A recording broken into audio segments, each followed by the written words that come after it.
Very good morning to all of the aspirants, CT 7th BPSC Mains and CT 8 BPSC Prelims and Mains 2।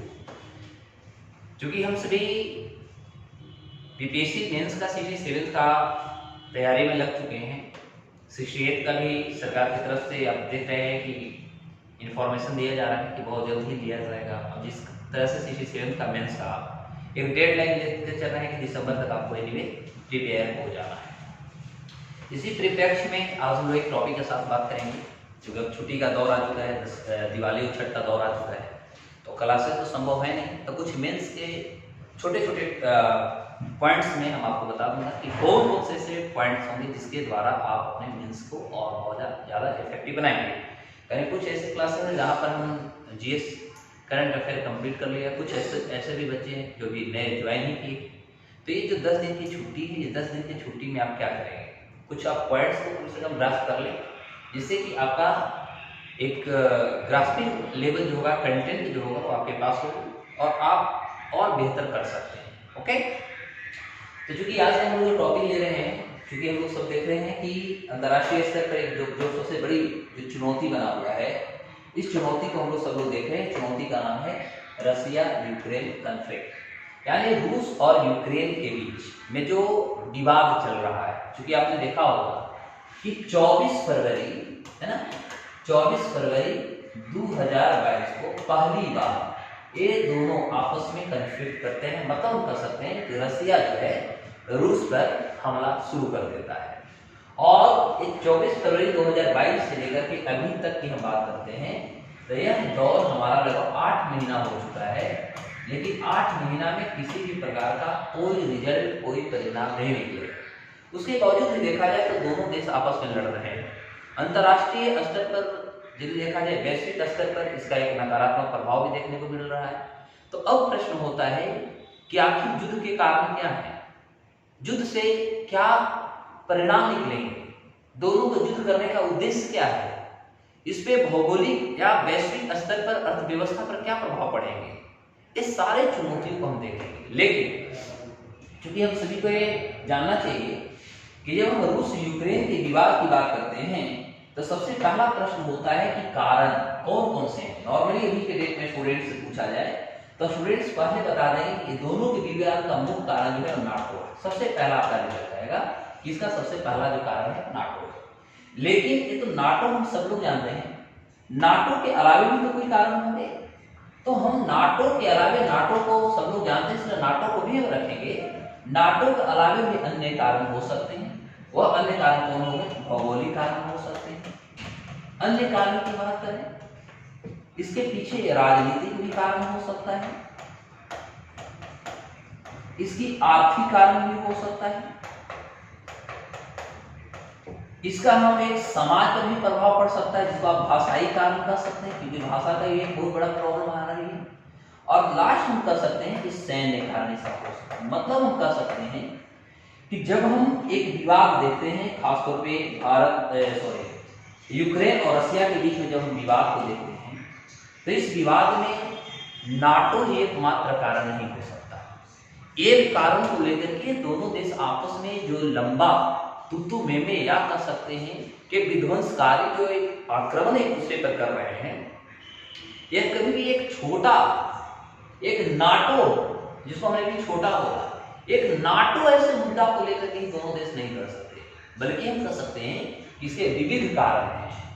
और हमें जब mains में लिखना होगा तो हो सकता है क्वेश्चन पूछ दे कि रूस और यूक्रेन के बीच विवाद में नाटो के अलावा और कौन कौन से कारण हैं, उसे आप उल्लेख करें, तथा वैश्विक अर्थव्यवस्था पर इसका क्या प्रभाव पड़ा, उसे आप विवेचना करें, या कह सकता है आलोचनात्मक अध्ययन करें।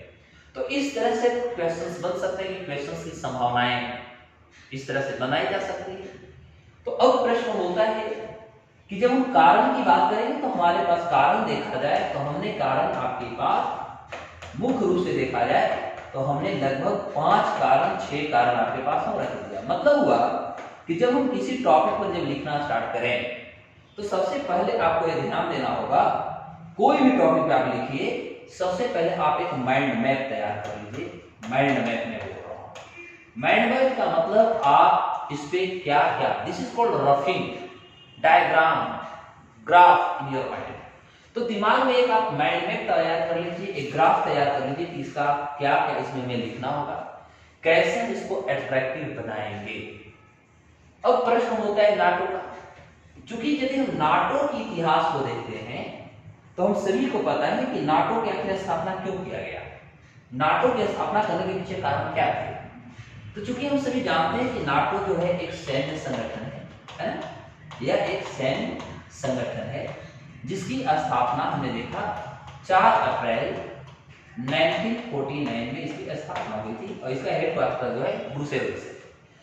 ब्रुसेल्स आप यहाँ पर फिगर में भी देख सकते हैं, देखा जाए तो ये वर्ल्ड की मैप है और ब्रुसेल्स है कहाँ, आपका बेल्जियम में है। विजिट ओके, ब्रुसेल्स कहाँ है, बेल्जियम में है। ये हमारा प्यारा भारत है, यहाँ पर आप देख सकते हैं, ये हमारा इंडिया है। यहाँ पर आप देखें पाकिस्तान है ना। अब यहाँ पर आप देखिए वर्ल्ड में देखें तो जो आप छोटा देख रहे द्वीपीय क्षेत्र वाला जो देख रहे हैं है ना, यह है आपका बेल्जियम है और बेल्जियम में भी नाटो का जो है हेडक्वार्टर। जी तो नाटो का जो फुल फॉर्म होता है, इसका फुल फॉर्म आप याद रख लीजिएगा, north Atlantic treaty organisations, north Atlantic treaty organisations इसका नाम है। अब होता है कि आखिर नाटो की हमने स्थापना क्यों किया था। नाटो एक सैन्य संगठन है जिसकी स्थापना 4 अप्रैल 1949 को यह ब्रुसेल्स में हुआ था। ये ब्रुसेल्स में जिसकी स्थापना हुई थी, ब्रुसेल्स में स्थापना करने के पीछे रीजंस क्या थे, आप इसके स्थापना के कारण जानने के लिए आपका इसका कुछ पृष्ठभूमि को जानना होगा, क्योंकि जब हम कारण बात करेंगे तो एक एक हम कारणों पे बात करेंगे। तो सबसे पहला कारण है नाटो। तो नाटो की स्थापना करने के पीछे मुख्य कारण था, और इस नाटो की स्थापना कारण और एकमात्र उद्देश्य की हम बात करें तो एकमात्र उद्देश्य जो था यह अमेरिका का था तथा यूरोपियन कंट्री का था। कारण थी साहब कि जब सेकेंड वर्ल्ड वॉर यानी द्वितीय विश्व युद्ध का जब अंत होता है और जैसे द्वितीय विश्व युद्ध का अंत होता है तो विश्व में जो थी सबसे ज्यादा विचारों की कह सकते हैं विवाद चल रहा था।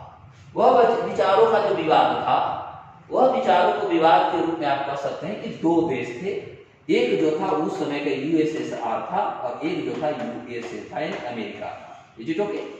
अब इन दोनों के बीच में जो थी प्रतिद्वंदी चल रहे थे, प्रतिद्वंदिता चल रही थी, और यह जो प्रतिद्वंदिता चल रहा था वो विचार था, जहां पर यूएसए जो था यह पूंजीवादी विचारधारा को आगे बढ़ाना चाहती थी, पूंजीवादी कंसेप्ट को आगे बढ़ाना चाहती थी। वहीं रशिया की बात करते हैं तो एक कम्युनिस्ट जो स्टेटमेंट थी, कम्युनिस्ट जो विचार था, एक कम्युनिस्ट विचार को आगे बढ़ाना चाहती थी।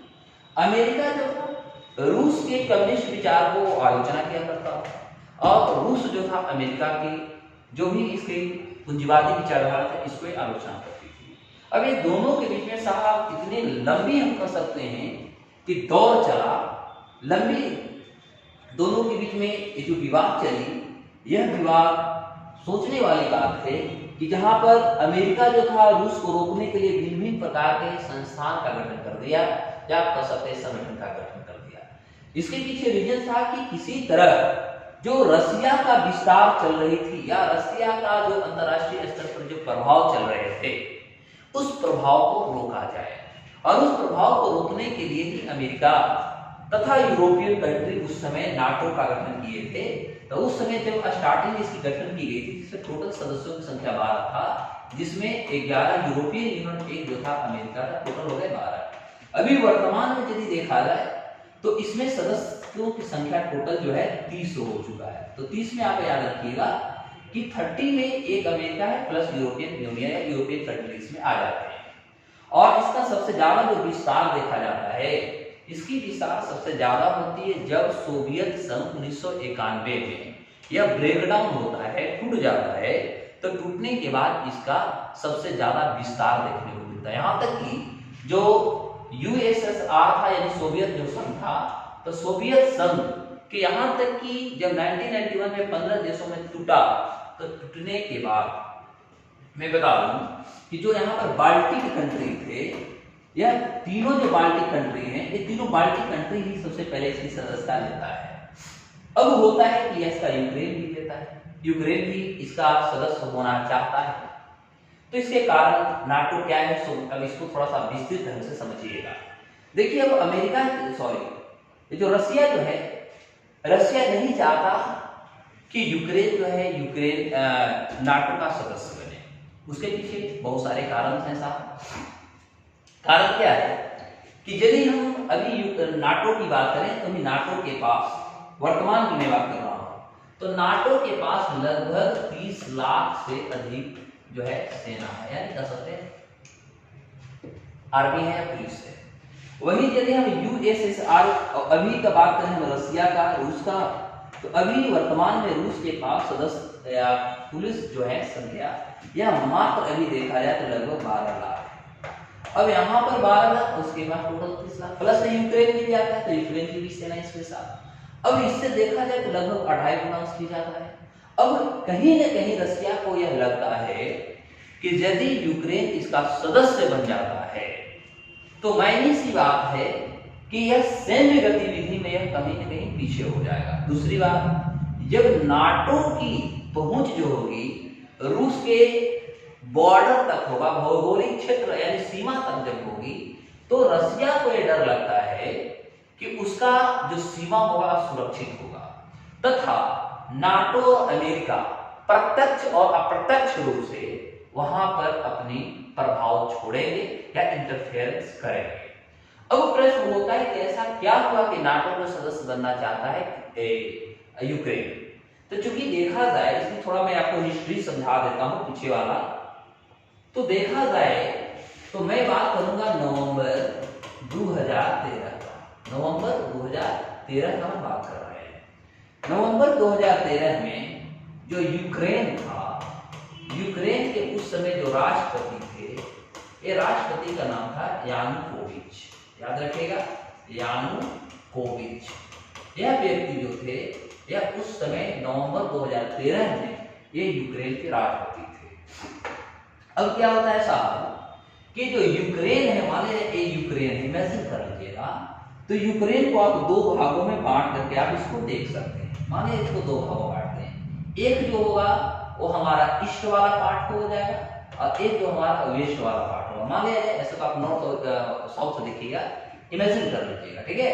तो जो इसका पश्चिमी वाला जो क्षेत्र है, पश्चिम वाला क्षेत्र, यह पश्चिम वाला जो क्षेत्र है, यह यूक्रेनी भाषा को बढ़ावा देता है या यूक्रेन की सरकार की नीतियों को बढ़ावा देता है।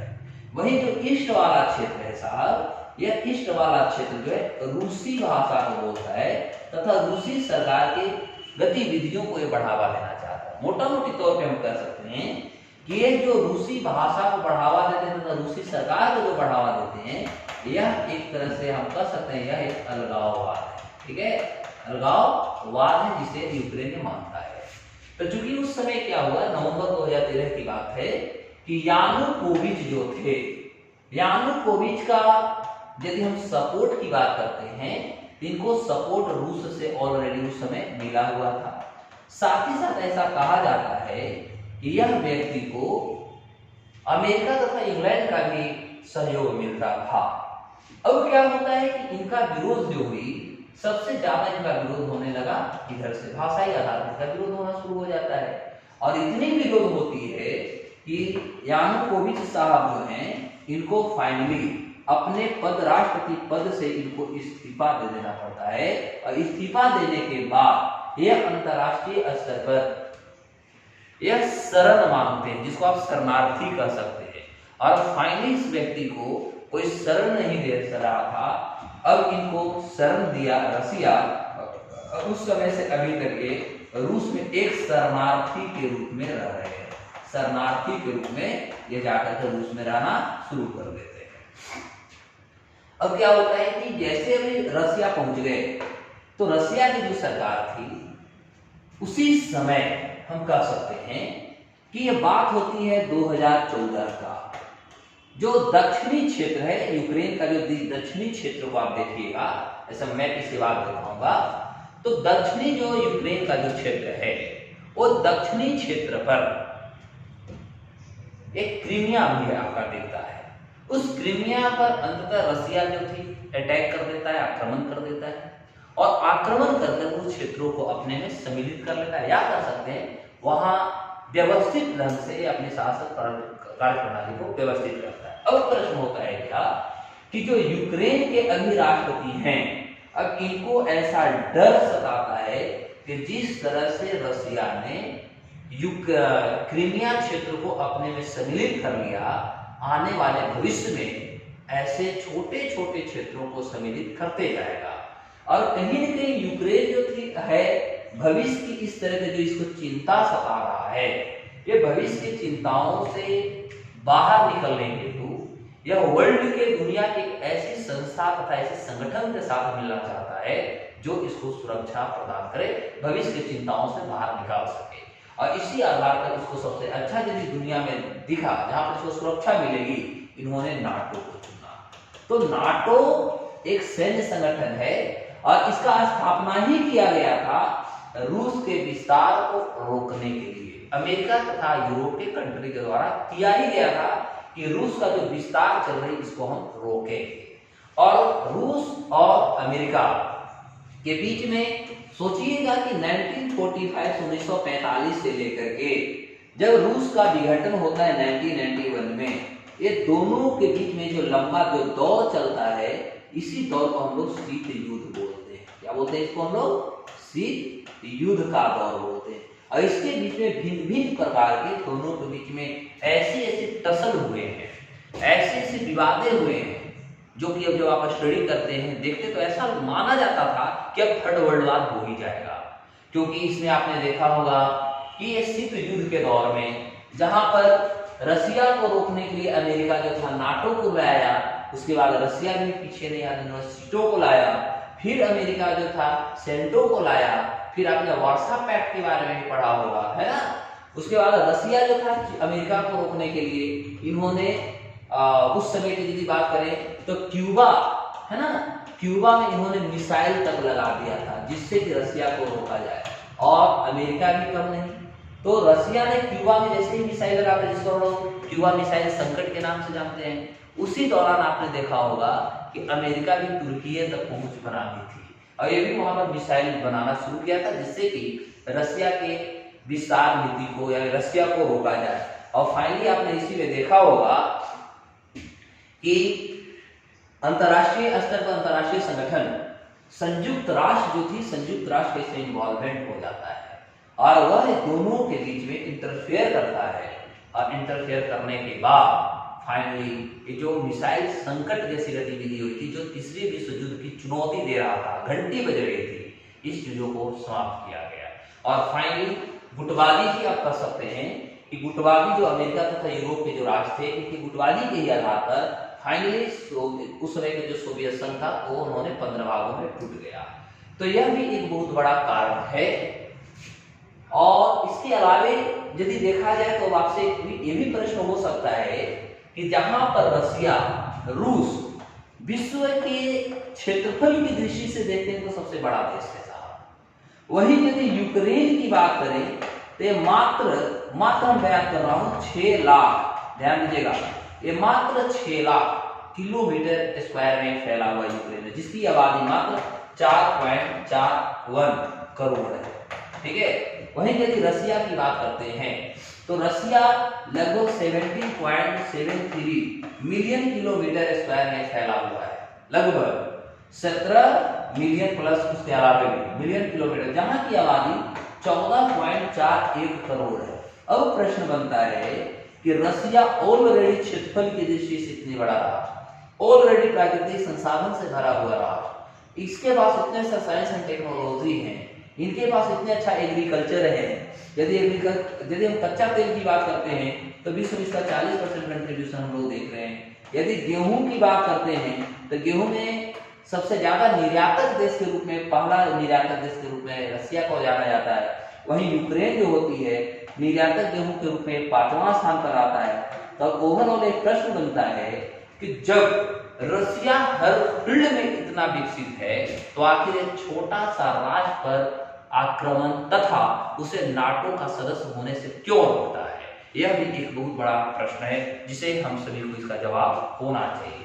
तो मोटा मोटी यदि देखा जाए, मोटा तौर पर देखा जाए, तो अभी मैंने बस आपको ये समझाने की कोशिश किया कि नाटो है क्या, नाटो से क्यों रसिया डरता है। अभी तो रसिया की तरफ से यह स्टेटमेंट भी आई है, इन्होंने साफ लफ्ज़ में कह सकते हैं, इन्होंने यूक्रेन को बोला कि आप मुझे लिखित आप मुझे दे दो कि हम भविष्य में नाटो का सदस्य नहीं बनेंगे। साथ ही साथ इन्होंने नाटो को भी कहा कि वह भी हमें लिखित आश्वासन दे दे कि वह भविष्य में यूक्रेन को अपना सदस्य नहीं बनाएगा। सोचने वाली बात है, यह दो स्टेटमेंट है जिसके द्वारा हम कह सकते हैं कि युद्ध कंप्लीटली खत्म हो सकता है। तो एक बहुत बड़ा चुनौती है, ये बहुत प्रश्न है।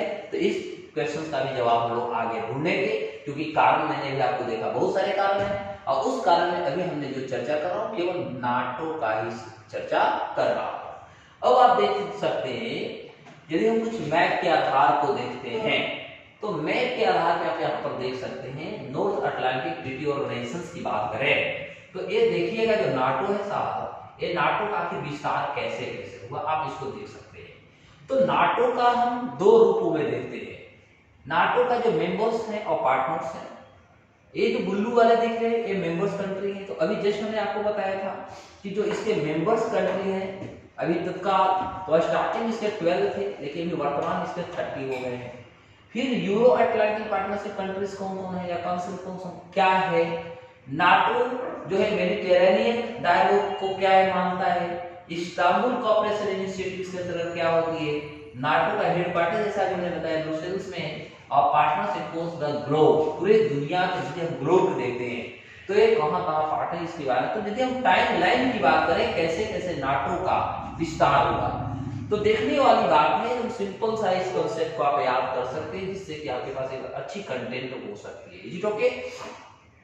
तो आप देख सकते हैं इसकी यदि हम विस्तार की बात करें तो विस्तार के आधार पर देखते 1940 में यदि देखते हैं तो 1940 और 1950 के बीच में 1949 का दौरा था जब नाटो का गठन होता है। Is it okay? यानी 10 साल के बीच में हमने देखा तो 9 साल 40 से 50 के बीच में 49 में इसकी स्थापना हुई। उस समय इसके जो सदस्य राष्ट्र थे वो ज्यादा नहीं थे, टोटल मैंने अभी जस्ट बताया सदस्य 12 थे। कौन कौन थे? बेल्जियम, और बेल्जियम की बेल्जियम में ही आपका क्या है ब्रुसेल्स है, और ब्रुसेल्स में इसका नाटो का क्या है हेडक्वार्टर है। फिर कनाडा है, डेनमार्क है, फ्रांस है, आयरलैंड है, इटली है, लग्जमबर्ग है, नीदरलैंड्स है, नॉर्वे, पुर्तगाल, उसके बाद यूके यूनाइटेड किंगडम और यूनाइटेड स्टेट्स। टोटल आप काउंट करेंगे तो उस समय इसके टोटल 12 सदस्य राष्ट्र थे। वहीं यदि देखा जाए तो 1952 में हम देखते हैं कि इसमें ग्रीस और तुर्की ये दोनों इसमें सम्मिलित होते हैं। अब 50 से आगे हम यदि बढ़ते हैं तो 55 में हम देख सकते हैं कि इसमें जर्मनी पूरा का पूरा इसमें सम्मिलित हो जाता है। 1980 के दौर में आप देखते हैं तो 1982 में स्पेन इसमें सम्मिलित हो जाता है। 90 के दशक में हम देखते हैं तो 90 और 2000 के बीच में 99 में उस समय जो था चेक गणराज्य, हंगरी और पोलैंड ये तीन जो थे इसके सम्मिलित होते हैं। 4 में आप देखिएगा साहब तो बुल्गारिया था, एस्टोनिया था, लातविया था, लिथुआनिया था। तो यहाँ पर आप देख सकते हैं 3 राज्य है, एस्टोनिया, लातविया और लिथुआनिया। ये तीनों को हम लोग बोलते हैं, ये तीनों को हम लोग बाल्टिक कंट्री बोलते हैं। क्या बोलते हैं हम लोग? बाल्टिक देश बोलते हैं। तो इन्होंने 2004 में सम्मिलित हो गया। उसके बाद रोमानिया, स्लोवाकिया और स्लोवेनिया। 2009 में अल्बेनिया और क्रोएशिया ये दो इसके और सदस्य बने। 17 में मोंटेनेग्रो बना और 20 में नॉर्थ मैकेडोनिया बना। तो मोटा मोटी देखा जाए तो इसका जो सबसे ज्यादा यदि विस्तार देखा गया तो हम इसकी विस्तार की हम बात करें तो लगभग 90 के दौर के बाद ही हुआ सबसे ज्यादा विस्तार। मतलब मोटा मोटी कह सकते हैं कि जब 1991 में जब यूएसएसआर का जब विघटन होता है तो विघटन होने के बाद सबसे ज्यादा नाटो के सदस्यता में वृद्धि देखने को मिलता है। ओके, अब यहाँ पर देखेंगे ये स्टार स्टार के आधार पर आप समझ सकते हैं। कहा है ईएपीसी इंक्लूड्स ऑल नाटो, मतलब जितने भी यूरोपियन और उधर एशियाटिक का जो भी कंट्रीज हैं वो सारे नाटो के साथ मेंबर्स हैं। एडिशनली पार्टनर्स कंट्रीज भी इसके सदस्य हैं। अब देखिए ओवरऑल यदि हम ग्राफ को देखते हैं तो आप इसे इंडिया से भी आप तुलना कर सकते हैं। तो यदि आप इंडिया से तुलना करेंगे तो आपको मैं बता दूं कि अभी का जो रूस है, वर्तमान के जो रूस है, यह भारत से लगभग 5 गुना बड़ा है। कितना गुना बड़ा है? भारत से 5 गुना बड़ा है। सोचने वाली बात है कि भारत का जो हमारा क्षेत्रफल है उससे 5 गुना बड़ा है। Is it okay? साथ ही साथ रूस के पास, यह रूस का जो पूरा टोटल जो क्षेत्रफल है, क्योंकि क्षेत्रफल की दृष्टि से ऑलरेडी बड़ा है, तो क्षेत्रफल की दृष्टि से बात यदि करें तो यह भारत से 5 गुना बड़ा है। साथ ही साथ यह क्षेत्रफल इतनी बड़ी है कि यह लगभग 11 टाइम जोन में बटा हुआ है। 11 टाइम जोन में बटा हुआ है। इसलिए आप एक अंदाजा लगा सकते हैं कि यह दुनिया में कितना बड़ा राष्ट्र हो सकता है। अब इतने बड़ा राष्ट्र होने के बावजूद एक छोटा सा राष्ट्र यूक्रेन पर यह अपनी दबदबा बनाना चाहता है, उसे नाटो सदस्य नहीं बनने देना चाहता। तो अब प्रश्न होता है कि कारण क्या है? आखिर इसके पास कौन चीज की कमी है यार? उसके बावजूद भी यदि बनने नहीं, तो कारण क्या है? तो पहला कारण तो आप भी जानते हैं, नाटो, जो मैंने भी बताया। अब इसके अलावे भी भिन्न भिन्न कारण हैं, जैसे भौगोलिक, आर्थिक, राजनीतिक, सामाजिक, भाषाई, है ना। तो ये सारे जितने भी कारण से, वो सारे कारण की चर्चा हम लोग अगले एपिसोड में करेंगे। Is it okay? क्योंकि एक ही बार यदि करते हैं तो ये लंबी वीडियो हो जाएगी, इसलिए हर वीडियो में 2-2, 3-3 पॉइंट करके हम देंगे, जिससे कि आपको भी याद करने में, पढ़ने में भी ज़्यादा टेंशन नहीं होगी, ज़्यादा टफ भी नहीं होगा, और आराम से पॉइंट बाई पॉइंट इसको याद कर सकते। इसलिए खासतौर पर मैं आपको बता दूं कि यूक्रेन और रशिया के बीच में केवल विवाद की बात हो तो केवल विवाद नाटो ही नहीं है। आप इस चीज़ों को जरूर ध्यान दीजिए। नाटो के अलावे अन्य भी कारण हैं, और इसकी कारण आज से नहीं चल रही है। एक तो पहले दिन से देखा जाए, इसकी बात और थोड़ा इसके हम बैकग्राउंड बताऊं, जो कि अगले क्लास में आपको बताऊंगा ही। तो इसकी बैकग्राउंड कोई आज से नहीं चल रहा है साहब, इसकी बैकग्राउंड 1917 से चल रहा है। सोचने वाले 1917 से जब भारत में महात्मा गांधी जी का बिहार में चंपारण आंदोलन चल रहे थे, 1917 का इतिहास में आप जब देखिएगा पृष्ठभूमि में, तो आपको पता चलेगा कि 1917 में यूक्रेन ने खास तौर पे रूस के अगेंस्ट या सोवियत संघ के अगेंस्ट इन्होंने कैसे अपना कदम बढ़ा दिया था। वो अलग बात था कि वहाँ के खुजबेकोस्टो जो थे, वहाँ के शासनाध्यक्ष जो थे, उन्होंने कैसे कैसे इस पर नियंत्रण किया, फिर अपने देश में या सोवियत संघ का ही इसका पार्ट रखा, फिर बीच बीच में कैसे कैसे समस्या क्रिएट किया, लेकिन अलग नहीं हो पाया। और फाइनली 1991 में जब ब्रेकडाउन निगठन होता है, तो उसके बाद हम देख सकते हैं कि अन्य प्रकार की गतिविधि होती है।